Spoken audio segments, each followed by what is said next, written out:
కాలానికి అనుగుణంగా సాగు పద్ధతుల్లోనూ మార్పు రావాలి. వ్యవసాయంలో అందుబాటులో ఉన్న నవీన పద్ధతులు, సాగులో సాంకేతికతపై రైతుకు అవగాహన కలిగితే మంచి ఫలితం ఉంటుంది.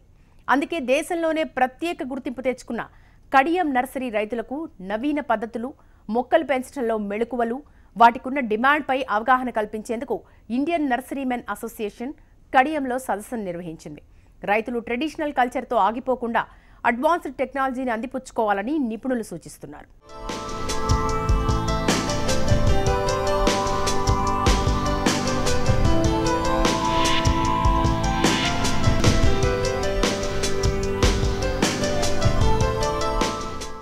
తూర్పుగోదావరి జిల్లా కడియం నర్సరీలకు పెట్టింది పేరు.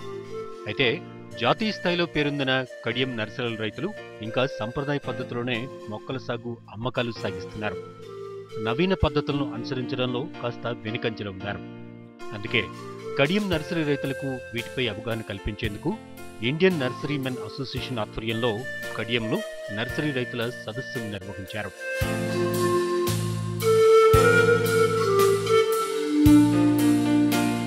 కడియం మండలంలో సుమారు 5,000 ఎకరాల్లో నర్సరీ మొక్కల సాగు జరుగుతోంది.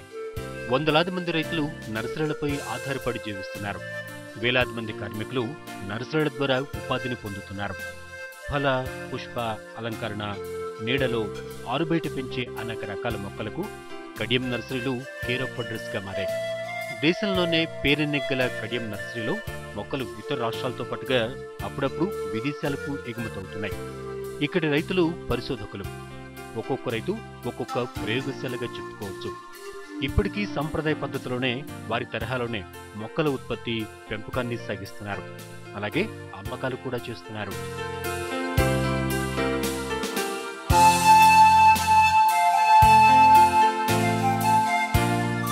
ఎక్కడి నుంచైనా కొత్తగా ఓ మొక్క తెస్తే దాన్ని వేల మొక్కలుగా ఉత్పత్తి చేసే శక్తి, ఆలోచన, నైపుణ్యం ఉన్న రైతులకు అందుబాటులోకి వచ్చిన టెక్నాలజీ దరిచేరలేదు. ముఖ్యంగా మొక్కల ఉత్పత్తి, పెంపకంలో మెళకువలు, మార్కెట్ చేసుకునే పద్ధతులు, నీటి వినియోగం వంటి అంశాల్లో కడియం రైతులు వెనుకబడి ఉన్నారు. ఈ సదస్సు ద్వారా ఉద్యాన శాఖ నిపుణులు రైతులకు ఎన్నో విలువైన సూచనలు తెలిపారు. ఎలాంటి మొక్కలకు డిమాండ్ ఉంటుంది, ఏ మొక్కలను ఏ ఏ కాలాల్లో పెంచాలి, వాటిని ఎలా మార్కెట్ చేయాలనే అంశాలు వివరించారు.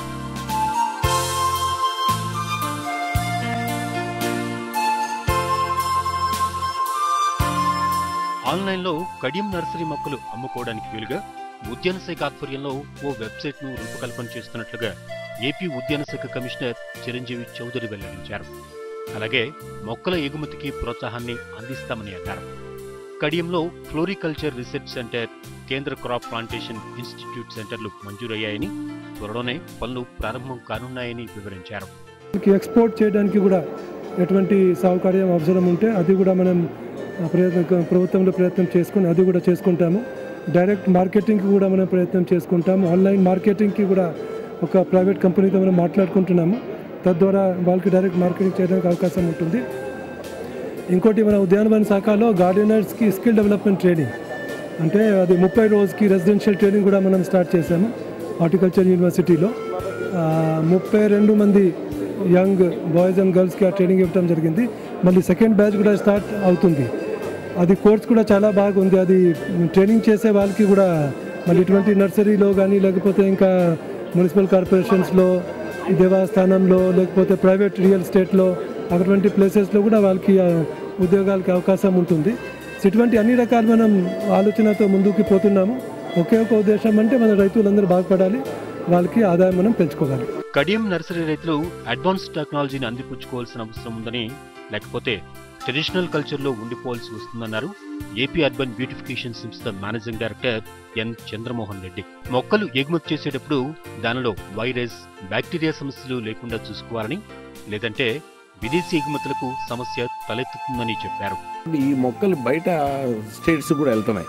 అంటే ఈ సాయిల్లెస్ మీడియా మనం వాడటం లేదు ఇంకా. కాబట్టి ఈ మొక్కలు అక్కడికి వెళ్ళినప్పుడు రేపు క్వారంటైన్ ఇష్యూస్ వస్తున్నాయి. ఇప్పుడు మనకి రాబోయే ముందు కాలంలో ఇది పెద్ద ఎత్తున దెబ్బతీయచ్చు. మన ఈ పెద్ద ఎత్తున దెబ్బతీసే లోపలే మన జాగ్రత్తలు తీసుకుని, ఎందుకంటే ఇది బయట దేశానికి వెళ్తుంది అనేది వదిలేయండి, ముందు మన దేశంలో కూడా ఎక్కడికి వెళ్ళకూడదు. ఈ డిసీజ్ అనేది ఇది నిమెటోడ్ అనేది రాకూడదు. వచ్చిన తర్వాత ముందు ఉన్నాయి ఈ కొత్తగా నెమటోడ్ ప్రాబ్లం ఇంకో చోటకి వెళ్ళకుండా మనం ఎంతవరకు కంటైన్ చేయగలం, ఎంతవరకు కంటైన్ చేయగలం ఆలోచిస్తున్నాము. ఆల్రెడీ నెమటోడ్స్ జాగ్రత్తలు తీసుకుంటున్నామండి. ఇక్కడ కూడాను సాయిల్లెస్ మీడియా కూడా కొంత వెళ్తున్నారు కాబట్టి ఇబ్బందులు ఉండకపోవచ్చు.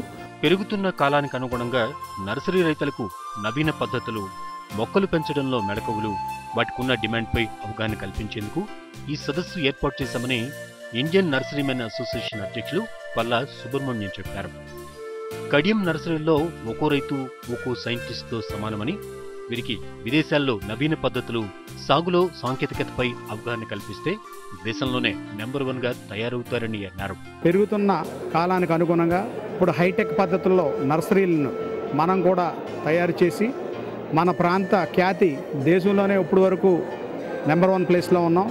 అలాంటిది ఖండాంతరాలు కూడా దాటి లేటెస్ట్ అధునాతన పద్ధతులను అవలంబించి ఇక్కడ సాయిల్లెస్ మీడియాలో, అలాగే యూరోప్లో, హాలండ్లో ఏ ప్రాంతంలో అయినా సరే ఎలా తయారు చేస్తున్నారో అవన్నీ ఆ టెక్నాలజీని అంతా కూడా వారిని ఇక్కడ ఇంప్లిమెంట్ చేయాలి, రైతులకి కొంచెం సూచనలు ఇవ్వాలని చెప్పి ఈ ప్రోగ్రామ్ అవేర్నెస్ ప్రోగ్రామ్ కింద పెట్టాం.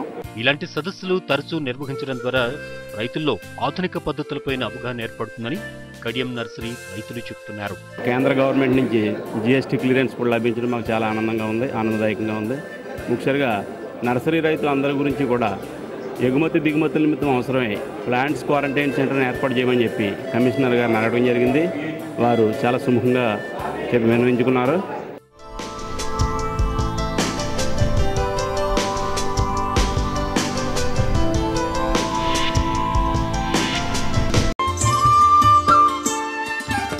డాలర్ల పంట దగా చేస్తోంది. ఎండమౌలను చూపి పరిగెత్తుతున్న ఆక్వా రైతును మార్కెట్ మాయాజాలం నిలువునా ముంచుతోంది. కష్టపడి ఉన్నదంతా ఊడ్చి సాగు చేస్తే ఫలితం కళ్ళెదుటే దళారులు తన్నుకుపోతున్నారు. రొయ్యల సాగు ప్రారంభించే సీజన్లో భారీగా ధరలను చూపుతున్న వ్యాపారులు తీరా పంట దిగుబడికి వచ్చేసరికి రేట్లను తగ్గించేస్తూ రైతుకు కన్నీటిని మిగుల్చుతున్నారు. ఆక్వాలో లాభాలు ఏ స్థాయిలో ఉంటాయో నష్టాలు వచ్చినా అదే స్థాయిలో ఉంటాయి. వాతావరణం, తెగుళ్లు ఇలా అన్నీ కనికరించిన మార్కెట్ మాయాజాలంలో రైతన్న నలిగిపోతున్నాడు.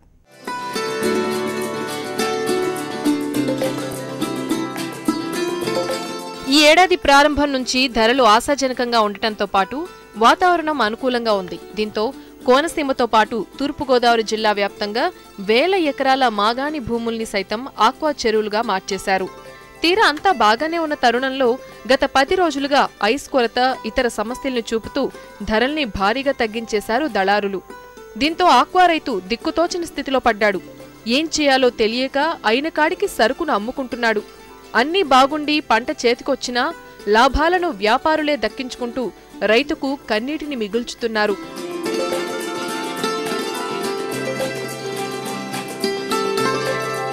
గత నెల రోజుల వ్యవధిలో రొయ్యల ధరలు పతనమవుతూ వస్తున్నాయి.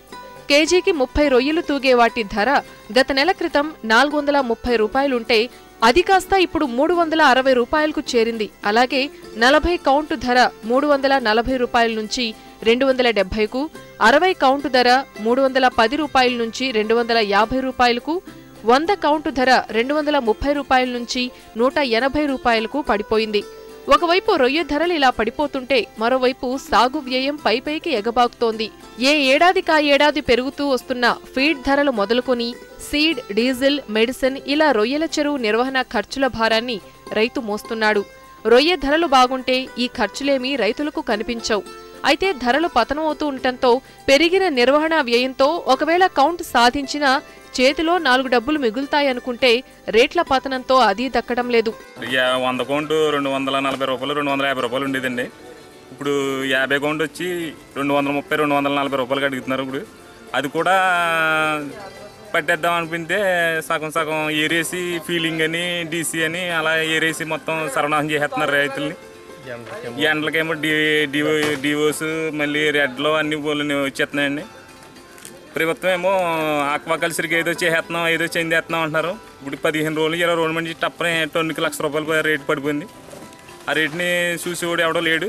ఏంటంటే నమ్మకంగా చెప్పి వెళ్ళిపోవడం తప్పని ఇందులో పట్టించుకునేవాడు ఎవడో కనపడుతుంది సార్. ఇది జరుగుతుంది రైతులకి. చాలా దారుణంగా మోసపోతున్నారు. 60 కౌంటు ఇంచుమించులో 15 రోజుల క్రితం 310 రూపాయలు అలా ఉండేది. అలాంటిది 210 రూపాయలు కొంటున్నారు. ఇప్పుడు చాలా దారుణంగా పోతున్నారు రైతులు. ఏంటంటే దీనికి ఏదో పరిష్కారంగా స్టోరేజ్లని ఏదోటి మాకు ఇక్కడ కల్పిస్తే ఇప్పుడు ఆపుకుందామన్నా ఆపుకుని కాదు. ఏంటంటే ఎప్పటికప్పుడు ఐస్ లేదని అది లేదని ఇది లేదని మొత్తం రైతుని సర్వనాశనం చేసేస్తున్నారు. రాష్ట్ర ఖజానాకు భారీ ఆదాయాన్ని సమకూరుస్తుందని స్వయంగా ముఖ్యమంత్రి ఎన్నో సందర్భాల్లో ఆక్వా రంగం గురించి పేర్కొన్నారు. అయితే ఆ రంగంపై ప్రభుత్వ పర్యవేక్షణ మాత్రం అంతంత మాత్రంగానే కనిపిస్తోంది. ప్రధానంగా రొయ్య ధరల విషయంలో పదుల సంఖ్యలో ఉండే ఎక్స్పోర్టర్స్ ఏ ధర నిర్ణయిస్తే ఆ ధరే మన మార్కెట్ ధరగా కొనసాగుతోంది. పట్టుమని 10 చెరువులు పడుతున్నారంటే మెటీరియల్ ఎక్కువ వస్తుందని తెలిసిన వెంటనే ధరల్ని తొక్కిపెట్టి తగ్గించుకుంటూ వచ్చేస్తున్నారు. 3 years నుంచి చెరువులు చేస్తున్నామండి. ఇంచుమించు ఆర్థికంగా చాలా నష్టపోయామండి చెరువుల వల్ల. ఏంటంటే క్రాప్ ఎదులోకి సీడ్ రేట్ పెరిగిపోతుందండి. తర్వాత పట్టుబడి వద్దులోకి ఏమో రేట్లు తగ్గించేస్తున్నారండి బాగా. పైగా మళ్ళీ ఐస్ కేర్ చెట్టు అని చెప్పేమో సరిగా పట్టుబడి అయ్యానికి ఏమో ఐస్ రావట్లేదండి. చాలా ఇబ్బందులు గురవుతున్నామండి. ఇంచుమించు 80 కౌంట్ మొన్నటి దాకా 380 రూపాయలు ఉండేదండి. ఇప్పుడు కనీసం 200 కూడా తీసుకోలేదండి. మొన్న 180కి తీసుకున్నారండి. దిగు వచ్చిండే ఆర్థికంగా మొత్తం దిగిపోయిందండి కింద. 60 కౌంట్ రేటు 320 రూపాయలు అమ్మేది సడన్గా ఐస్ కొరత అని చెప్పి 230 రూపాయలకు తగ్గించి రైతులను ఎత్తు దిక్కుతోచని పరిస్థితుల్లో గెంటేస్తున్నారు ఈ దళారులు. 230 రూపాయలకు కూడా కొనే పరిస్థితి లేదని చెప్పి వాళ్ళకి నచ్చినట్టు రేట్లు తగ్గించేస్తున్నారు. ఒక వారం రోజుల్లో 30 రూపాయలు 70 రూపాయల వరకు తగ్గిందంటే ఎంతవరకు వాళ్ళు సిండికేట్ అయ్యి ఇలా నాశనం చేస్తున్నారు రైతులని. మాకు చాలా బాధగా ఉంది. మాకు ఇంచుమించు 3600 కేజీ తీసాం. ఒక వారం రోజుల్లో 2 లక్షల రూపాయలు నష్టం వాటిల్లింది. ఆక్వా రంగంలో లాభాలైనా నష్టాలైనా భారీగానే ఉంటాయి. ఎకరం రొయ్య సాగు చేస్తే లక్షల్లోనే ఆదాయం కనిపిస్తుంది. అలాగే చాలా మంది ఈ రంగంలో నష్టపోయిన వారు ఉన్నారు. అయితే ఎక్కడ పోగొట్టుకున్నామో అక్కడే సాధించాలనే విధంగా నష్టాలు ఎదురైనా మళ్లీ ఆక్వా సాగుపైనే రైతులు నడుస్తున్నారు. ఒక 100 కౌంట్ వచ్చినప్పటికీ టన్ను సరుకు తీసినప్పటికీ ఇప్పుడు రేట్ ఉన్న ప్రస్తుతం రేట్ అనేది 2 లక్షలు వస్తుంది. 200 రేట్ అండి. అదే మేము టన్ను సరుకు మేపడం కోసం ఇంచుమించు 3 లక్షల రూపాయల వరకు సీడ్కి దానికి చేస్తున్నామండి. డీజిల్ రేట్ బాగా ప్రభుత్వంగా పెరిగిపోయిందండి. డీజిల్ 1 లక్ష అవుతుంది, 3,50,000 వరకు అవుతుంది ఒక టన్ను సరుకు అండి. కానీ మాకు వచ్చేది మాత్రం ఇప్పుడు ఉన్న రేట్లు బట్టి 2 లక్షలు అండి. 1,50,000 అదనంగా మాకు తగ్గుతుందండి. అదనంగా లాస్ అండి. ప్రభుత్వం ఈ రంగంపై మరింత దృష్టి సారించి ధరల్ని పర్యవేక్షించాలని, అలాగే సీడ్, ఫీడ్, మెడిసిన్ వంటి ధరల నియంత్రణపైన దృష్టి సారించాలని రైతులు డిమాండ్ చేస్తున్నారు. తాము సాగుకు సిద్ధమయ్యేనాడు ఏ ధరల ఆశ చూపుతున్నారో అవే ధరలు రొయ్యల పట్టేనాటికి దక్కేలా ప్రభుత్వం చర్యలు తీసుకోవాలని కోరుతున్నారు.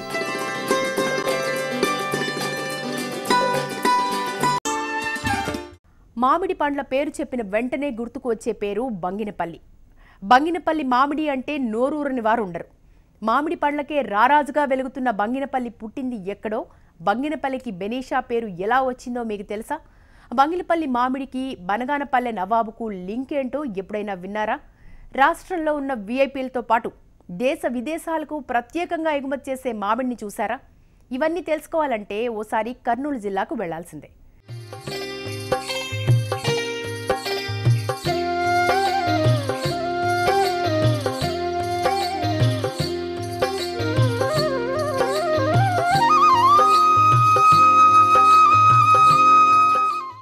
మధుర ఫలం, అమృత ఫలం ఇలాంటి ఎన్నో పేర్లు ఉన్న పండు మామిడి.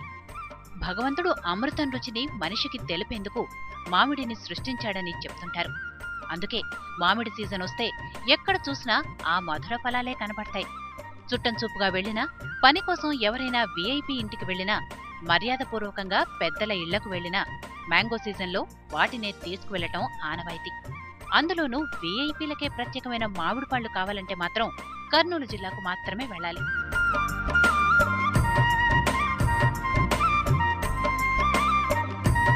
వేసవిలో మామిడి పళ్ల సీజన్లో మార్కెట్లో ఏ కాయకైనా బంగినపల్లి మామిడి అని బోర్డులు పెట్టి అమ్ముతుంటారు వ్యాపారులు. ఆ రుచి అలాంటిది మరి. ఎన్నిసార్లు తిన్నా తనివి తీరదు. అదే ఈ పండు ప్రత్యేకత. పులుపు ఛాయలు మచ్చుకైనా కనబడని మామిడి పండ్లివి. కర్నూలు జిల్లా బనగానపల్లెలు పండిన మామిడి మాత్రం వీవీఐపీలకు, దేశ విదేశాలకు తరలి వెళ్తుంటాయి. కర్నూలు జిల్లాను బ్రిటిష్ వారి హయాంలో నవాబులే ఎక్కువగా ఏలుబడి చేశారు. అందులో కర్నూలు, బనగానపల్లెను సంస్థానాలుగా చేసుకుని జిల్లాను పరిపాలించారు. ముఖ్యంగా బనగానపల్లె నవాబులకు పండ్లంటే ఎంతో మక్కువ. అందులోనూ మామిడి పండ్లంటే మరీ మక్కువ. మామిడి పండ్ల మీదున్న మక్కువతో నవాబు టర్కీ, ఔరంగాబాద్ ప్రాంతాలలోని దేశ విదేశాల నుండి మామిడి మొక్కలను ప్రత్యేకంగా తెప్పించి వాటికి అంట్లు కట్టి స్వయంగా పెంచేవారు. ఈ క్రమంలో వివిధ ప్రాంతాల నుంచి తెచ్చిన మొక్కలకు, వివిధ రకాల చెట్లకు తనకు నచ్చిన పేర్లు పెట్టుకోవటం నవాబు గారికి అలవాటు. పండ్లకు మాల్గుబా, చక్కెరపార, నీలాలు ఇలా ఎన్నో రకాలైన పేర్లు పెట్టేవారు. అలా తాను ఇష్టపడి తెచ్చిన ప్రతి చెట్టుకు పేరు పెట్టుకునేవారు బనగానపల్లె నవాబు. ఇతర రాష్ట్రాలకే ఎక్కువ పోయేది ఈ పండ్లు, ఈ తోటకి. ఈ ఫేమస్ బనానపల్లి కౌసరబాగు పండ్లు అంటే స్వీట్ ఎక్కువ ఉంటాయని చెప్పేసి ఇక్కడికి వేరే రాష్ట్రాలకి వచ్చి తీసుకెళ్తుంటారు. ఎట్లుంటాయి రేట్? ఎట్లుంటుంది రేట్ వచ్చేసి 100, 3,500, 4,000 అలా ఉంటుంది. మిగిలిన వాటితో పోల్చుకుంటే? మిగిలిన వాటితో పోల్చుకుంటే ఇవి 10% ఎక్కువ ఉంటుంది ఎక్స్ట్రా. మిగిలిన చెట్లలాగే ఓ మామిడి చెట్టును తెచ్చి అంట్లు కట్టి పేరు పెట్టడం మర్చిపోయాడు. అయితే ఆ చెట్టు పండ్లు విపరీతమైన తీపి, ఎనలేని మాధుర్యాన్ని అందించాయి. తాను పెంచిన చెట్లకు అన్నింటికీ పేర్లు పెట్టిన నవాబు ఈ మధుర ఫలాలున్న చెట్టుకు పేరు పెట్టడం మర్చిపోయారు. పేరు పెట్టకపోవడంతో పేరులేని పండుగ పేరు పడిపోయింది. ఆ పండే బేనిషా. అప్పటినుంచి బేనిషాన్ కాస్త బేనిషాగా మారింది. బనగానపల్లెను పూర్వం బంగినపల్లిగా పిలిచేవారు. అదే కాలక్రమేణా బంగినపల్లి బెనీషాగా స్థిరపడిపోయింది. వాళ్ళ ముత్తాతల కాలం నుంచి అది స్టేట్ నుంచి సార్, అది స్టేట్ కాలం నుంచి బయట ఊరు నుంచి దీని అంట్లు ఉంటాయి కదా సార్, అది మొత్తం తీసుకొని వచ్చి ఇక్కడ నాటినారనమాట. ఫస్ట్ అవతల పక్క నాటినారు సార్. అది మొత్తం నాటిన తర్వాత పళ్ళు కాసినాయి. ఆ పళ్ళు ఒక పండు తిని చూసిన తర్వాత ఆ స్వీట్నెస్ అనేది మొత్తం ఆయనకు చాలా రుచి కనిపించింది సార్. రుచి కనిపించిన తర్వాత ఆయన అంట్లు తీసుకొని వచ్చి మళ్ళీ ఇక్కడ మొత్తం టోటల్ మీద ఇది సుమారు సార్ ఇది 50 ఎకరాలు ఎన్నో ఉండాలి సార్. ఇది ఇప్పుడు ప్రస్తుతం మొత్తం అన్ని చెట్లు మొత్తం పై 20 ఎకరాలు మిగిలింది సార్ దీనిలో. నవాబు బనగానపల్లెకు సమీపంలోని కౌసర్బాగ్ అనే తోటలో సుమారు 5,000 చెట్లను పెంచాడు. ఒక్కో చెట్టుకు 3 నుంచి 5,000 కాయలు పైనే కాస్తూ ఉండేవి. ఆ మధుర ఫలాలను తన వంశంలోని ఇతర ప్రాంతాల వారికి ప్రేమగా పంపేవారు. ఆ ఆనవాయితీనే వారి వారసులు నేటికీ కొనసాగిస్తూనే ఉన్నారు. అయితే ప్రస్తుతం తాజా పరిస్థితుల నేపథ్యంలో నవాబు తోట కొద్ది కొద్దిగా కనుమరుగవుతూ వస్తోంది. నవాబు వారసులు తోటను కాపాడుకుంటూ వస్తున్నా పెరుగుతున్న కాలుష్యం, మారుతున్న వాతావరణం, వేడెక్కుతున్న భూతాపంతో చెట్లు ఒక్కొక్కటిగా నేలరాలుతున్నాయి. ఇప్పటికీ చెట్లన్నీ అంతరించి కేవలం 400 మాత్రమే మిగిలాయంటారు దీని సంరక్షకులు.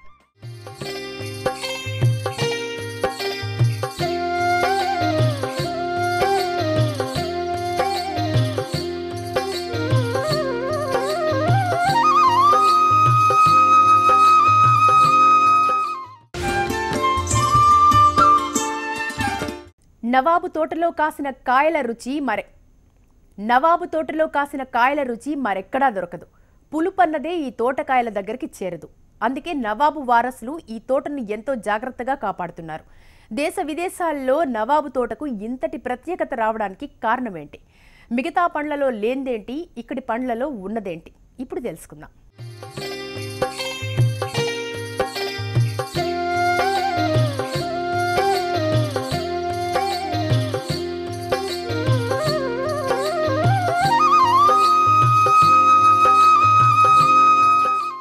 బనగానపల్లె నవాబు తోటలో ఉన్న 100 చెట్ల మధ్య చక్కెరపార అనే ఓ రకమైన మామిడి చెట్టుంది. ఇది కేవలం నవాబు వంశస్థులకు మాత్రమే తీసిపెడతారు. ఈ కాయలు కూడా నిమ్మకాయల సైజులో ఉంటాయి. కానీ రుచి మాత్రం చక్కెర కంటే మధురంగా ఉంటుందంటారు. చెట్టుకు కాసిన పండ్లు చక్కెర కంటే తీయగా, మధురంగా ఉంటాయి. అందుకే నవాబు కుటుంబ సభ్యులు ప్రత్యేకంగా ఇక్కడికొచ్చి ఆవకాయ నిల్వ చేసే జాడీలలో తేనెను నింపి అందులో ఈ మామిడి పండ్లను నానబెట్టి ఏడాది పొడవునా ఆరగిస్తాంటారట. మరి ఎంతైనా నవాబులు కదా. విఐపీస్ కూడా హైదరాబాద్ సిటీస్ మొత్తం పోతుంటాయి సార్. ఇక్కడ నుంచి ఎమ్మెల్యేస్, ఎంపీస్ ఇట్లాంటి వాళ్ళకు కూడా పోతుంటాయి. మన డిపార్ట్మెంట్, పోలీస్ డిపార్ట్మెంట్ కానీ ప్రతి ఒక్కరు వచ్చి తీసుకొని పోతుంటారు. ఇక్కడికే వచ్చేస్తారు సార్. ఇక్కడ నుంచి తీసుకుని పోయి వాళ్ళ దగ్గర అమ్మేది ఏముండదు. తెంచుకొని మనీ తీసుకుని పోయి వాళ్ళు తింటూ ఉంటారు సార్. పులుపు అనేది అస్సలు ఉండదు సార్. విఐపీ కేటగిరీ మామిడి పండ్లు దొరికే తోట ఇదే. దీని పేరు నవాబు గారి తోట. 180 ఏళ్ల క్రితం నవాబులు నాటిన మామిడి చెట్లతో ఈ తోట ప్రత్యేకతను చాటుకుంది. ఆనాటి మహావృక్షాలు నేటికి మధుర ఫలాల్ని అందిస్తూనే ఉన్నాయి. అప్పట్లో ఈ మామిడి తోట పెట్టేందుకు దేశ విదేశాల నుంచి సుమారు 100 రకాల మామిడి చెట్లను నవాబు తెప్పించారట. 5,000 చెట్లను నాటితే అందులో ఇప్పటికీ 400 చెట్లు బతుకున్నాయి. ఈ నవాబు తోటకాయలు వారి వారసులకే కాదు, అందరికీ అపురూపమే. దేశ విదేశాల్లో నవాబు తోట కాయలకున్న ప్రత్యేకత అలాంటిది మరి. నవాబు తోటకాయల్లో పులుపు అన్నదే తెలీదు. రుచి కూడా ఎంతో మధురంగా ఉంటుంది. స్వదేశంలో మంత్రులు, ఐఏఎస్లు, ఐపీఎస్లకే కాదు, విదేశాల్లో ఉన్న బంధుగణాన్ని కూడా ఈ నవాబు తోట మామిడి పండ్లు పలకరిస్తాయి. తనివి తీరా మామిడి పండ్ల రుచిని ఆస్వాదించమంటాయి. ఇంతటి రుచికరమైన మామిడి పండ్ల ధర కూడా అదే స్థాయిలో ఉంటుంది. ధర ప్రియమే అయినా నవాబు తోట పండ్లకు డిమాండ్ కూడా అంతే స్థాయిలో ఉంటుంది. నవాబుల వారసులు సైతం అంతే అపురూపంగా తమ వారసత్వ సంపదను కాపాడుతూ వస్తున్నారు. వారంతా హైదరాబాద్లో స్థిరపడిన తోటను సొంత వారికి లీజుకిచ్చి కంటికి రెప్పలా కాపాడుతున్నారు. పండుగలు, పబ్బాలకు, పెళ్లిళ్ల కోసమంటూ ఎవరైనా వచ్చి మామిడి ఆకును తీసుకువెళ్తామన్నా, లక్షల రూపాయలు చెల్లిస్తామన్నా అస్సలు ఒప్పుకోరు నవాబులు. దీంట్లో ఒక చెట్టు ఉంది, చక్కెరపార అని. ఆ పండు ఇంతే పండు. ఆ పండు కూడా బాగా తీపైన పండు. ఆ పండు రసాల పండు. అది ఆ చెట్టు కాయలన్నీ వాళ్ళే తీసుకుపోతుంది. అది గుత్తకిచ్చినా కౌలుకి ఇచ్చినా కానీ మనం ఆ పండ్లు తినేది ఏం లే. అప్పుడు కాలంలో పచ్చడి వేసే జాడీలు ఉంటున్నాయి, చిన్ని జాడీలు అంటారు దాంట్లో. ఆ జాడీలలో తేనెపార తెప్పించి దాంట్లో పోసి ఆ తేనెపారలో ఈ పండ్లు వేసి సంవత్సరం పొన్న బొమ్మగా అని తింటున్నారు. ఏడాదికి 4-5 సార్లు నవాబు తోటకొచ్చి చెట్ల యోగక్షేమాలు పరిశీలిస్తుంటారు నవాబు వారసులు. దీన్ని బట్టే తెలుస్తుంది మొక్కలపై వారికున్న మమకారమేంటో. తమ పూర్వీకుల ఆస్తులను కాపాడుకోవటం ప్రతి ఒక్కరికి ఆశగా ఉంటుంది. కానీ వారు పెంచిన మొక్కలను ప్రాణపదంగా చూసుకోవటం ఒక బాధ్యతగా ఉంటుంది. అంతేకాకుండా రియల్ ఎస్టేట్ అంతకంతకు ఊపందుకున్న సమయంలో కూడా సెంటు పొలాన్ని కూడా విక్రయించేందుకు సిద్ధపడకుండా తాజాగా ఖాళీ జాగాల్లో నవాబు చెట్లకు అంట్లు కట్టి కొత్త వనాన్ని తయారు చేసేందుకు సిద్ధమవుతున్నట్లు సమాచారం.